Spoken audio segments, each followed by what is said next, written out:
Part E, the female. As you see from the list, the female reproductive system is rather complex because in addition to producing gametes, that is, eggs, she must provide a place for the growth of the embryo. We'll discuss the anatomy and we'll look at hormonal control. We'll look at ovarian and menstrual cycles. We'll see what happens without pregnancy, and then we'll look at the events with pregnancy. And finally, we'll end with a discussion of embryonic development. The uterus is roughly the size and shape of an upside-down pear. Cervix is the muscular extension of the uterus into the vagina. The vagina is located below the uterus. The uterine tubes, or fallopian tubes, extend from the upper left and right edges of the uterus. Fimbria, or finger-like extensions, at the end of the fallopian tube. The tube is open at that end, so the fimbria surround the opening. They kind of embrace the ovary. And then there are the ovaries. They produce the eggs. The external genitalia include the perineum, which is the region between the pubic symphysis, that's the junction of the pelvic bones, and the coccyx. The vulva is most of the area of the perineum, including the structures listed below. The mons pubis is located over the pubic symphysis. Labia majora are the outer folds of skin and fat, and the labia minora the inner folds of skin and fat. They form the pubis over the clitoris. The vestibule is a space containing the external urethral orifice, the vaginal orifice. Clitoris is homologous to the penis. It has sensory function, especially during sexual intercourse. Various glands lubricate the area, again, especially during intercourse. The uterus, the wall consists of the perimetrium, the external serous membrane, the myometrium, which is the thick muscular wall, it's smooth muscle, and a very special inner layer called the endometrium. It's composed of simple columnar epithelium as well as other types of tissue. The vagina contains stratified squamous epithelium, at least in the adult. Glands are absent, but it's lubricated by fluids that flow from the cervix, from the uterus. Hymen is a partial membrane formed by folds of the mucous membrane across the opening of the vagina. It contains openings for the menstrual flow and usually is ruptured either before the first sexual intercourse or earlier than that during just regular play. Blood supply to the reproductive organs includes the ovarian artery that branches from the aorta. It supplies the ovaries. The uterine and vaginal arteries branch from the internal iliac artery, and these supply the uterine tubes, the uterus, and the vagina. The breasts, externally the areola, that is the pigmented area, surrounds the nipple and contains the areolar glands to lubricate the areola. Internally, they consist of the mammary glands that develop during pregnancy. They consist of alveoli, clusters of secretory cells, surrounded by contractile myoepithelial cells. These are not exactly smooth muscle, but similar. The ducts drain the alveoli into a sinus, the lactiferous sinus, that stores milk supplied by the ducts. The lactiferous ducts then transport milk to the nipples. Milk letdown occurs when the myoepithelial cells of the alveoli contract. Milk is forced into the duct. It's stimulated by a hormone called oxytocin, which we mentioned briefly earlier. This is secreted by the posterior pituitary. Lactation is the production and secretion, as well as ejection, of milk. It's stimulated by another hormone called prolactin, also from the anterior pituitary. Let's look at the structure of the ovaries. The inner part is the medulla. It contains blood vessels and connective tissue. The outer part is the cortex. It's filled with a connective tissue network called stroma. It contains thousands of follicles. These are tiny sacs containing oogonia surrounded by follicular cells. The oogonia exist in various stages, which will finally develop into the eggs. The theca folliculi cells are stromal cells next to the follicle. They make estrogens out of cholesterol, so they're in the process of absorbing cholesterol. The entire ovary is surrounded by a coat called the tunica albumica. Hormonal control of the reproductive cycles starts with the hypothalamus. Now, some of this is a review of what we've covered already. The hypothalamus secretes gonadotropin-releasing hormone, GN or H. It acts on its target, the anterior pituitary. The anterior pituitary, in turn, secretes FSH and LH. Puberty is influenced by the percentage of body fat. It must be around 17% body fat. Because the fat cells secrete leptin, so the more fat, the more leptin, and leptin happens to stimulate gonadotropin secretion. So low body fat results in less gonadotropins, that is the FSH and LH, and tends to decrease the female characteristics, including menstruation. Continuing with hormone control, FSH stimulates the follicles to produce eggs and secrete estrogens, mainly estradiol. The estrogens stimulate the development and maintenance of the female sex characteristics. They also inhibit FSH and LH secretion. This is a form of negative feedback. Other estrogen effects include contributing to breast and uterine cancer, protection against heart attacks and osteoporosis. It's been discovered that many pollutants act as estrogens and tend to decrease reproduction in certain animals.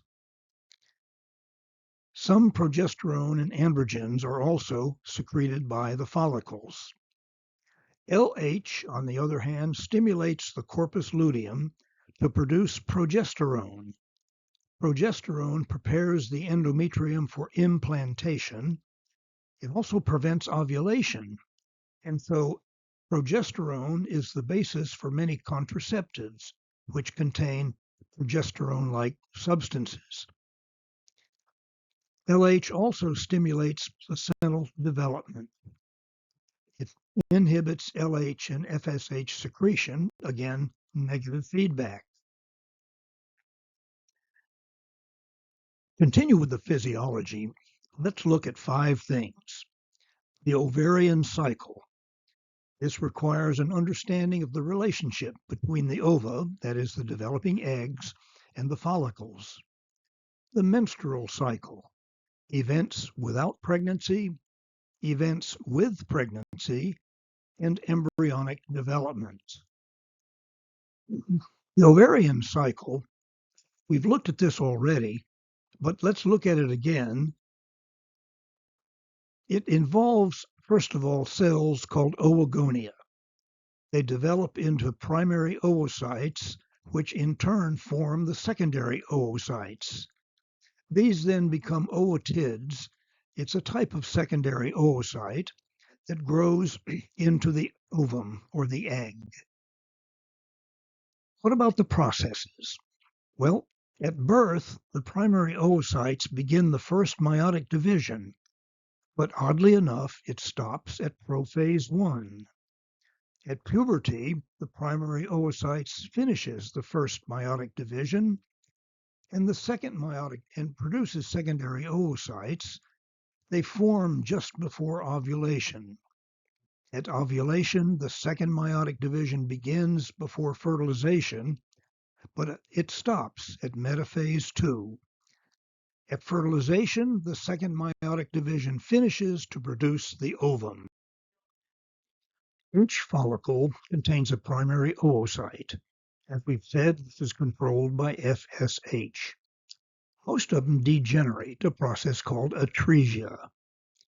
Up to 2 million primary oocytes are present at birth. Now we're talking about the ovaries of the fetus. 40,000 roughly are present at puberty. 400 roughly will ovulate during the reproductive lifetime of the female.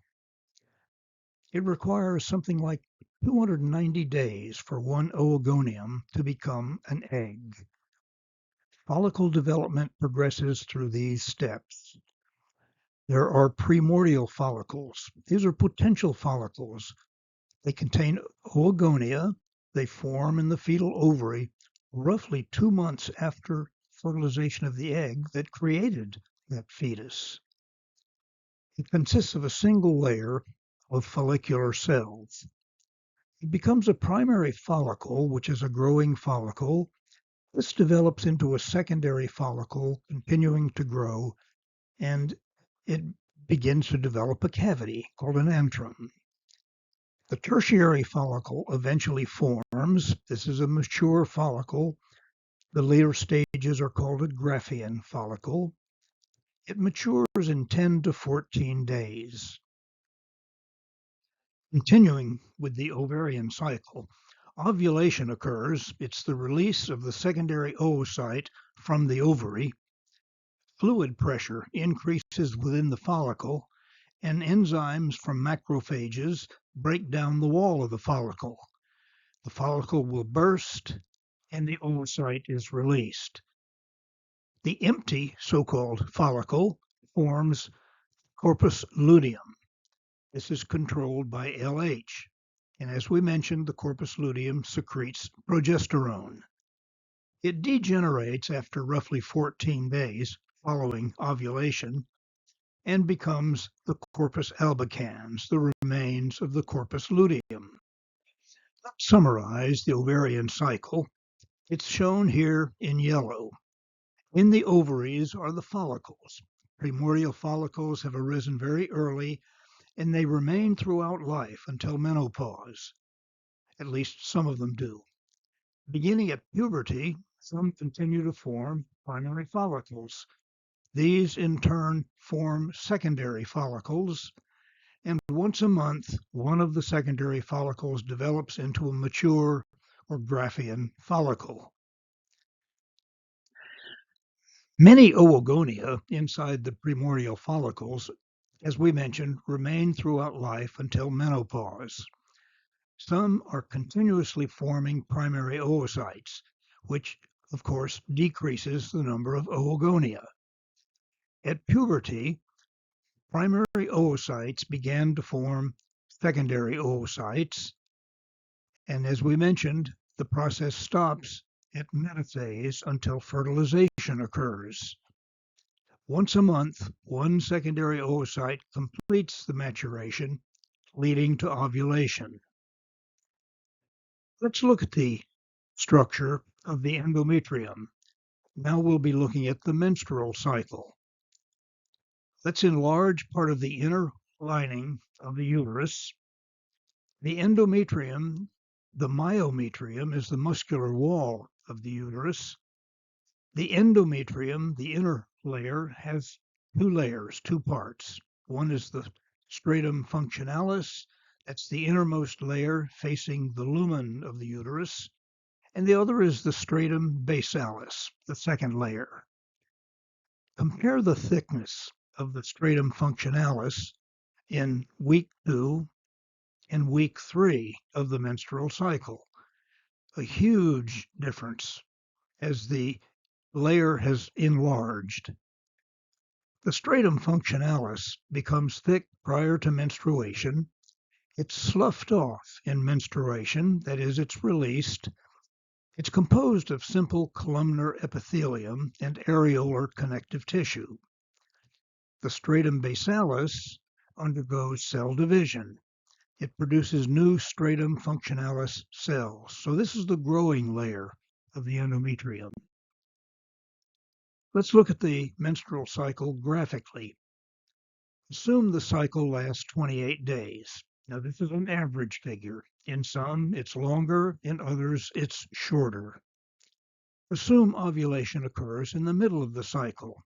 Again, this is not always the case. In some women, it occurs earlier. In some, it occurs later. Ovulation is controlled by the levels of the pituitary hormones. FSH rises gradually before ovulation and then falls afterward. LH concentration rises sharply before ovulation and falls sharply afterward. The trigger seems to be a point at which FSH levels begin to decrease and LH levels continue to increase. In the ovarian cycle, before ovulation, the follicles are developing.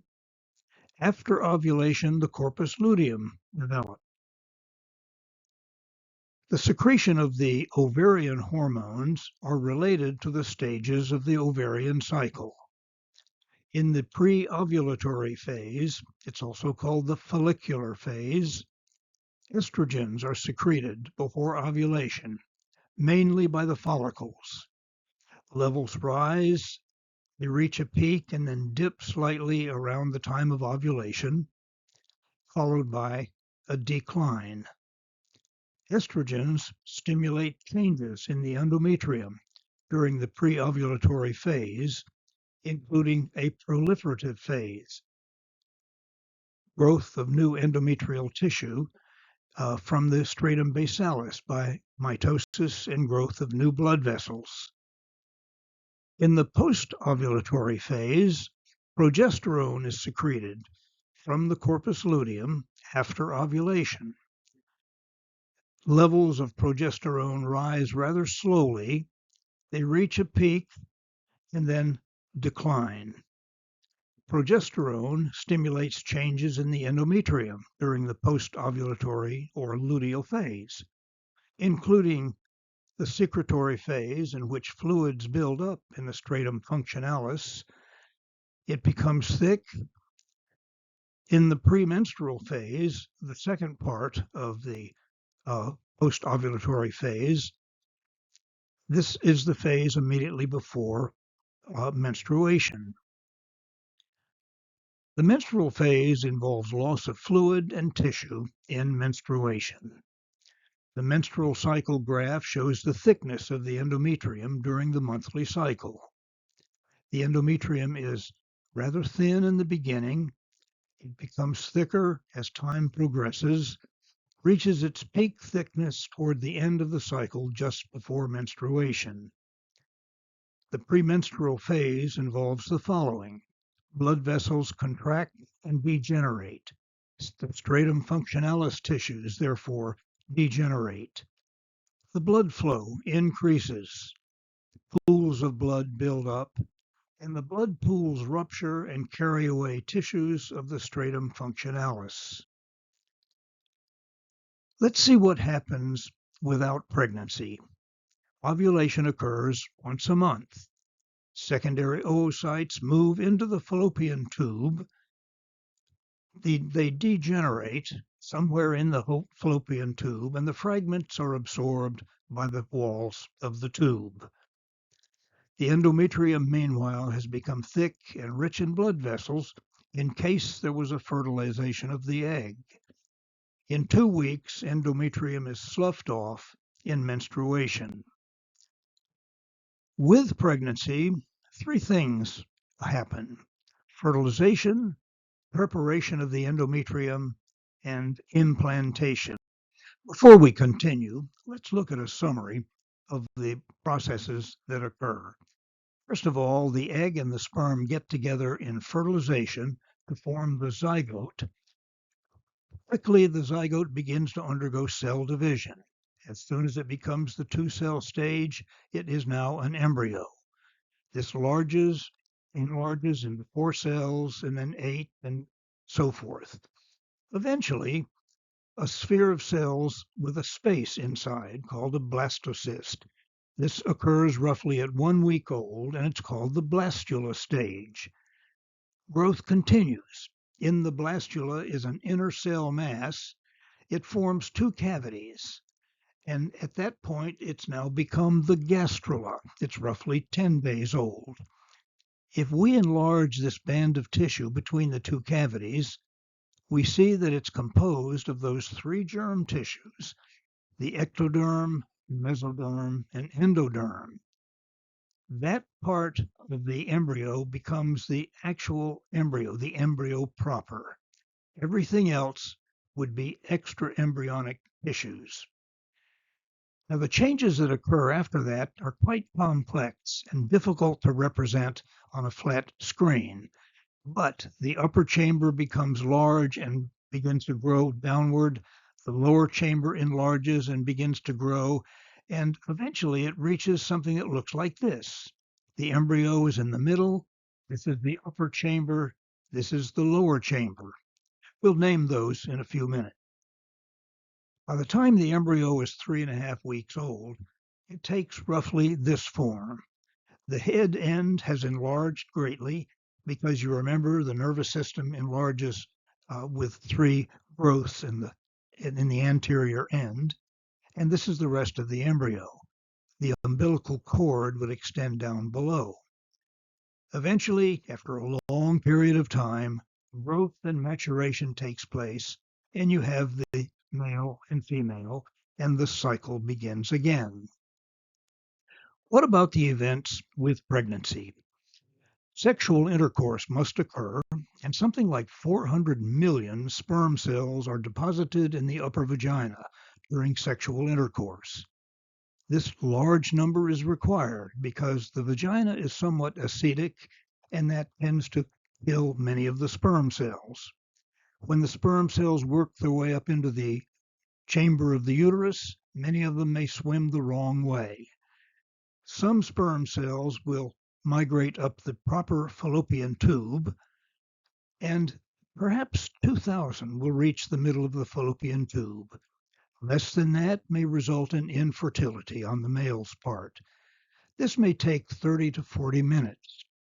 How do the sperm get there? Well, partly by swimming. Remember, they have flagella.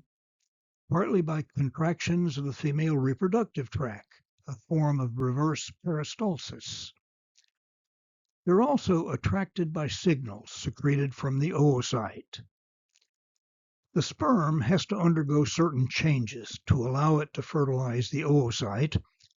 These are called capacitation.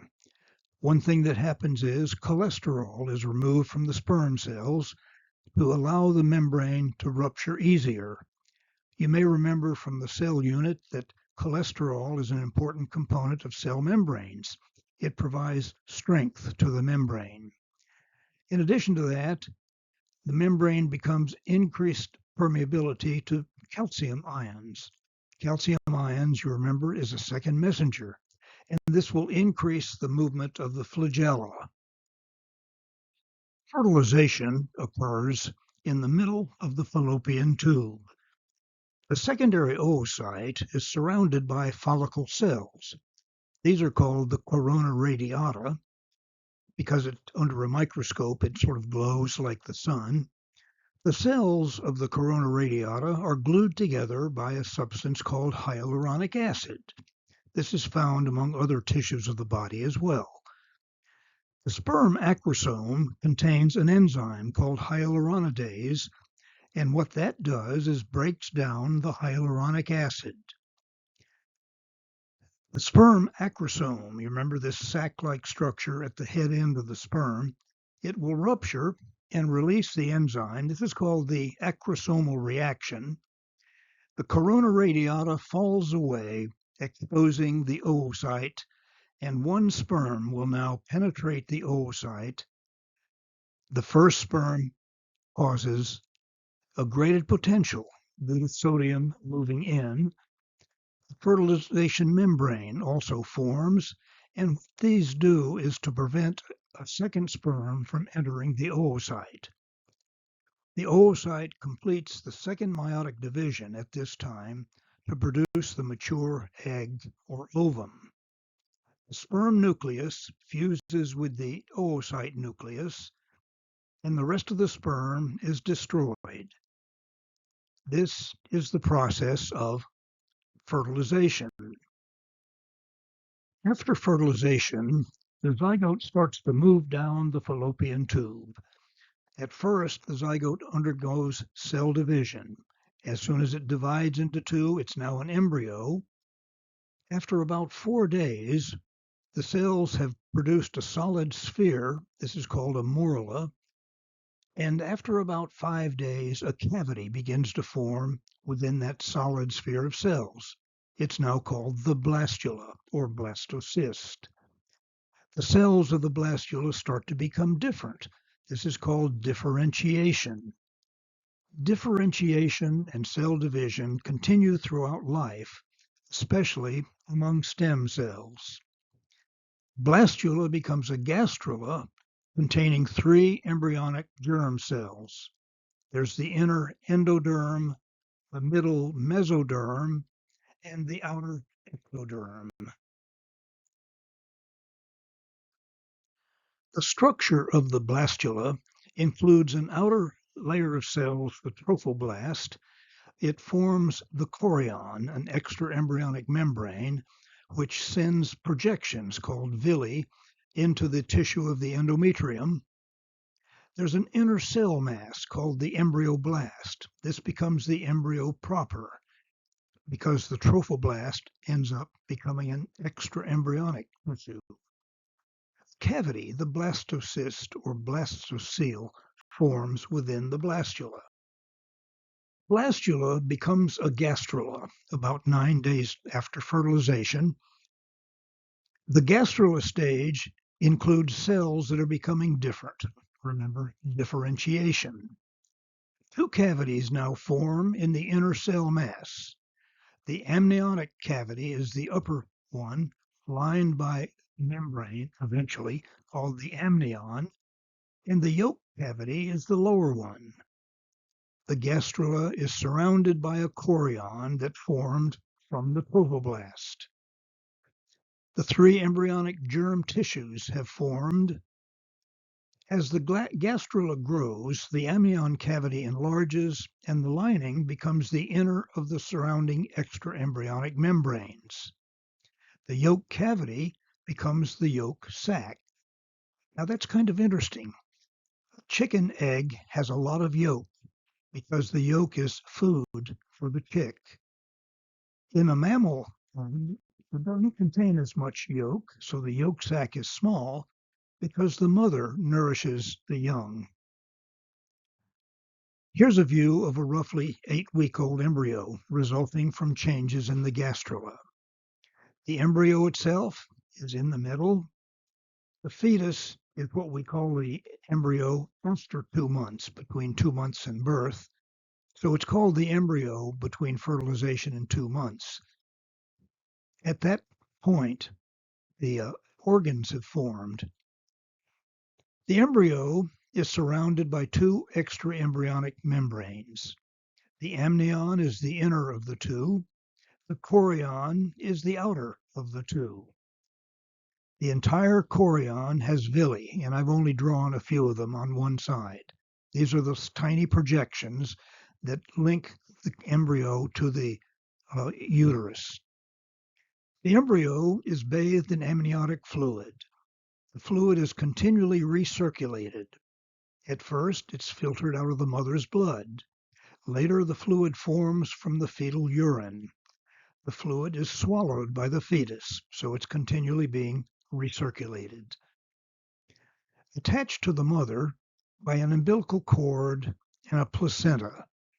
Placenta, which forms from a part of the endometrium called the decidua basalis, initially surrounds the fetus, but as the fetus grows and stretches, the membranes become to lie on one side of the uterus. Roughly 1 week after fertilization, the endometrium has become thick and rich in blood vessels to nourish the embryo. The endometrium is maintained by progesterone from the corpus luteum. Corpus luteum is maintained during pregnancy by a structure called the chorionic gonadotropins from the chorion. It functions like the LH. Implantation occurs. The embryo will enter the uterus. It may still be the blastula stage. It digests a cavity into the endometrium, sinks into the endometrium, and becomes covered by endometrial tissue. Another name for the endometrium is the decidua.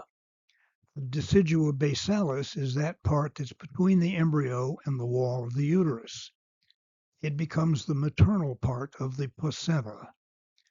The decidua capillaris is that part between the embryo and the uterine cavity. And the decidua parietalis is the rest of the endometrium. Let's look at the placenta. Placenta is a wondrous organ composed of both fetal and maternal tissue.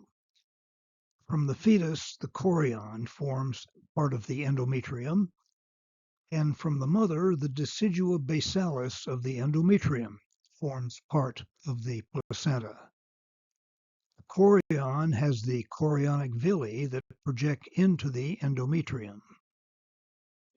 Circulation is separate. The maternal circulation of blood involves blood flowing into pools on the maternal side of the placenta. The fetal circuit of blood flows through the umbilical cord into the chorionic villi on the fetal side of the placenta. Substances can diffuse across the placenta. Useful substances like oxygen and nutrients diffuse from the mother's blood to the fetal blood.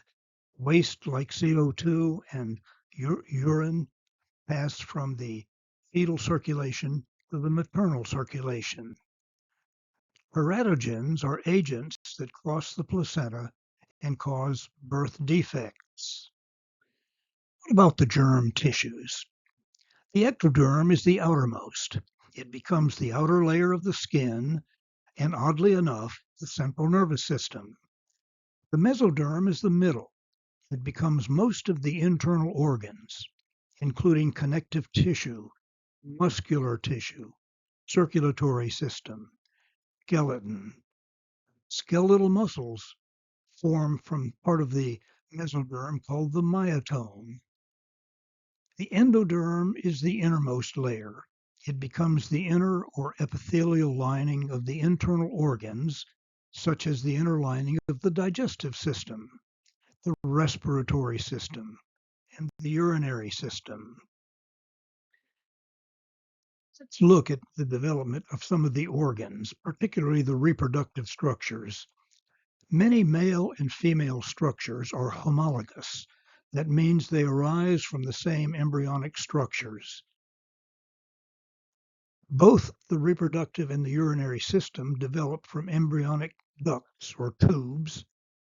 In the male, these ducts become the ductus deferens, the epididymis, and some other structures of the male reproductive system. In the female, the ducts become the uterine tubes and the uterus from a fusion of the pair of tubes. The embryonic genital tubercle becomes the penis in the male or the clitoris in the female. The embryonic labial-scrotal fold becomes the scrotum in the male and the labia majora in the female. The offspring is genetically programmed to become female unless the Y chromosome is present. On the Y chromosome is a gene called the SRY, or sex-determining region of the Y. The SRY gene codes for a protein called the TDF, testes determining factor. TDF then activates other genes on other chromosomes, including genes to stimulate development of male characteristics, including the testes, and genes on the X chromosome for androgen receptors. Androgens are male sex hormones. The testes then secrete androgens such as testosterone to develop the male sex characteristics. They also secrete a hormone called Mullerian inhibiting factor, MIF, that causes degeneration of ducts that would otherwise develop into female structures. In the female, the lack of the SRY gene results in the absence of androgens. Twins. Twins may be fraternal twins or dizygotic, two eggs fertilized by separate sperm, or they may be identical, monozygotic. One egg is fertilized by one sperm, and the early embryo splits in two. Conjoined or Siamese twins occur when one egg is fertilized by one sperm. The early embryo begins to split, but it only splits partially. One of the famous Siamese twins, we should refer to them as conjoined twins, are Chang and Ang. They lived in the middle 1800s. They were exhibited by the P.T. Barnum Circus. They were joined by some tissue from chest to chest, rather flexible. It must have been because they later married and fathered 10 and 12 children, respectively. Eventually, they became elderly and weak, and one of them died. And when that happened, the other one died within hours. When they did an autopsy on the two, they discovered that the connection was filled with just fat and connective tissue, and anyone could have separated them very easily. Birth parturition involves an increase in oxytocin. The oxytocin stimulates the contraction of the uterus. It also stimulates milk letdown. Myoepithelial cells contract. Milk is forced into the ducts of the breast. And that's a look at the reproductive system. You're now ready to progress to Unit 16, the blood.